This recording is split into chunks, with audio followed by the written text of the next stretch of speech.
चित्तरंजन सेवा सदन नियाड़ी को NABH स्वीकृति। नियाड़ी 39 वर्ष धरी ओडिशा ग्रामांचल निरंतर स्वास्थ्य सेवा जोगाई आसुथिबा चित्तरंजन सेवा सदन नियाड़ी एबे जातीय स्वास्थ्य अनुष्ठान मानदंड निर्धारणकारी स्वीकृति प्रदान करी संस्था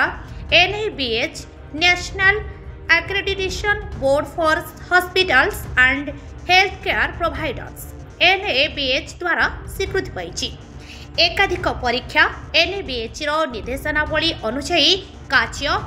ऑनसाइट असेसमेंट सरकार नियम अनुसायी कार्य रोगी और कर्मचारी मानकर सुरक्षा इत्यादि मानदंड उत्तीर्ण हेबा परे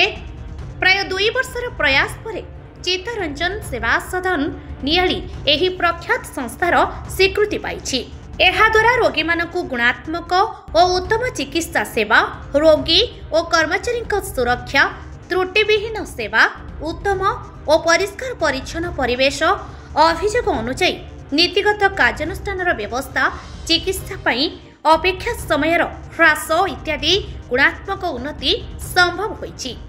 एही जातीय अनुष्ठान स्वीकृति पाइबा पई दीर्घ 2 वर्ष हेब एकाधिक राज्य रे अनेक हॉस्पिटल NABH स्वीकृति पाई कार्य करिथिबा हॉस्पिटल प्रशासक श्री आतिश कुमार स्वाई तत्वावधान में चित्तरंजन सेवा सदन समस्त कर्मचारी अक्लांत परिश्रम करिसेंती। प्रोफेसर सौम्यरंजन मिश्र चित्तरंजन सेवा सदन नियाड़ी मुख्य कार्यनिर्वाही अधिकारी।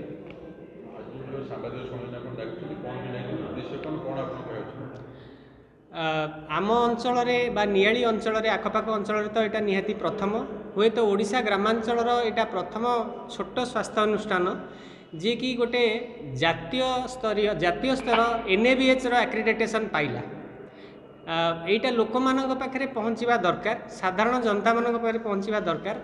कि जो माने रोगी एठिक आसबे से जानिबा दरकार। तार कारण होची NABH एक्रेडिटेशन पाइले रोगी माने केते गोटे बेनिफिट पाती। प्रथम कथा होची रोगी मानकर सुरक्षा जहाँ भी ये हॉस्पिटल को आसला परे तांकर चिकित्सा हुए सेटा नीति भितर करा जाए एवं से माने सठिक चिकित्सा पाती चिकित्सा सुविधा पाई पारंती। जदि तांकर कोनोसी कंप्लेन थाए ताकू जल्दी रिड्रेस हुए बा सेटा को अटेंड करा जाए एवं तांकर चिकित्सा सुविधा पाइबा पई जहाँ भी नीति नियम जातीय स्तरीय ये जो NABH स्थिर करिछि ता भितर रहीकि आम चिकित्सा करूँ तो चिकित्सार क्वालिटी नो डाउट आग अपेक्षा अधिका आ भल हो। ग्रामांचल रोगी माने NABH माने बुझे कि नहीं मुझे जानी हुए तो समस्ते बुझी न पारती किंतु जो माने एठी को आसीबे से माने देखिबे जे ए NABH हवा पूर्वरु एठी जहाँ भी चिकित्सा सेवा दिया जाउतला जो पद्धति रे दिया जाउतला जहाँ भी त्रुटि रहुतला बा जेतिकी समय नष्ट होउतला ता देहरे यथेष्ट भल होईची पूर्व अपेक्षा एटा भल होईची सेटा को से जानि परिबे निजे फील करिवे जे ना एथरे कोन परिवर्तन होईची NABH पाइला परे। उदाहरण स्वरूप आपण कोन हेई पारे बोली कोआ जाय पारे धरी नि जाऊ जड़े रोगी आगुरी अल्ट्रासाउंड पे आसिले ताकू घंटे 1.5 घंटा अपेक्षा करिया पड़ूला तो सहीटा निहाती 50% समय कम मान 45 मिनिट रु घंटा भितर तार कि 15 मिनिट रु 20 मिनिट 25 मिनिट भितर तार अल्ट्रासाउंड हो जाउछि। जदि से आगुरी कंप्लेन देले ता कंप्लेन अटेंड हो नथिला बा डेरी होउतला सेटा बहुत जल्दी अटेंड होछि आ ता पई गोटे मेसिनरी काम करूछि संगे संगे जने जानिला माने कोठी की नहीं जाउछि से कंप्लेनटा को ताकू यथाशीघ्र ताकू डाकी ता संगे कथा होछि एवं जोति पई से कंप्लेन दउछि ता संबंधित जोटा उचित पदक्षेप सेटा डाक्तरखाना नउछि। Quick and qualitative error free error बहुत दूर में कमिज कारण आम आम इच्छा अनुसार सब करें NABH गाइडलाइन अनुसार आमको कम करा पड़ो तार जो नीति नियम स्थिर कर NABH से अनुसार आमको जावाक पड़ो तो या त्रुटि हमार चांस कमी जाए ना। NABH प्रति 2 वर्ष को थरे से माने फिजिकल असेसमेंट करती